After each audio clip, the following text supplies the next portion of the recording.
L-Uffiċċju tal-Kummissarju għat-Tfal jemmen li l-vot għal żgħażagħ ta' 16-il sena iħeġġeġ iż-żgħażagħ jipparteċipaw f'deċiżjonijiet importanti li jaffettwaw kemm lilhom infushom kif ukoll l-oħrajn.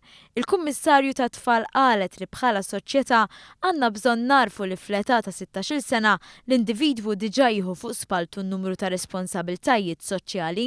Fl-età ta' 16-il sena l-individwu jista' fost l-oħrajn jiftaħ u jmexxi negozju, jiftaħ u jħaddem kont bankarju, jagħmel testament, jinżamm kriminalment responsabbli ta' xi reat. Barra minn hekk jekk ikun impjegat individwu ta' 16-il sena iħallas it-taxxi u għandu għalhekk jippretendi li jkun rappreżentat, qalet il-Kummissarju tat-Tfal.